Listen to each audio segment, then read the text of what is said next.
Hello guys, আগের ব্লগে দেখেছিলাম আমরা দীঘাতে ছিলাম। এখন এই ব্লগে আমরা দীঘা দীঘা স্টেশনে আসলাম। এখন কলকাতার দিকে রওনা দিচ্ছি। ট্রেনে করে ফিরছি কলকাতাতে। ধর্মতলার এসপ্ল্যানেডে আমাদের হোটেল ছিল, ওখানে যাব আমরা। এই সিনটা আমি আমার একটু রিলসের জন্য বানিয়েছিলাম। এটা খুব সুন্দর, পরিবেশটা কি ভাল লাগছে। ভাই কিনে আনলো কিছুক্ষণ পরে ঝালমুড়ি, এক ঠোঙ্গা ঝালমুড়ি খুব ভালো লেগেছে। তারপর আবার মোচার চপও কিনে আনলো, খুব টেস্ট ছিল মোচার চপ। এখন আমরা ক্যাবে করে আমাদের হোটেলে যাচ্ছি। কলকাতায় যখন আসলাম তখন তখন আমরা হাওড়া ব্রিজটা দেখতে পারিনি। এখন হাওড়া ব্রিজটা পুরো দেখা যাচ্ছে। হাওড়া ব্রিজ করে যাচ্ছি। ভীষণ জ্যাম, কলকাতা শহর মানেই জ্যাম। হাওড়া ব্রিজটা পুরা এবার এই ব্লগটাতে পুরো ক্যাপচার করেছি। ভাল লাগে, একটা নস্টালজিয়া ফিল হয়।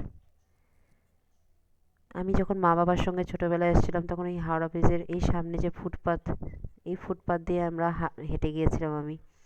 আর অনেক কিছু মা কিনে দিয়েছিল খেতে, পেয়ারা, আনারস, কাঁঠাল, এগুলো কিনে দিয়েছিল মা খেতে।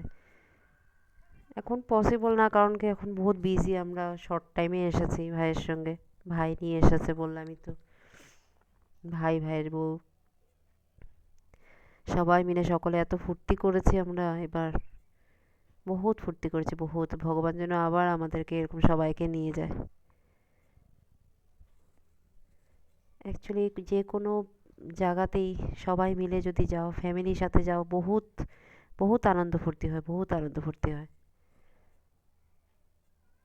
এই যে আমার ভাই, মানে আমার ছোট, আমার ভাই, ওই নিয়ে এসছে আমাদেরকে ঘোরাতে। আমার ভাইয়ের বউ হলো আর একটা ক্যাবে আছে। আমরা একটা কলকাতার মিষ্টির দোকানে আসলাম। আমার ভাই মিষ্টি খেতে খুব ভালোবাসে।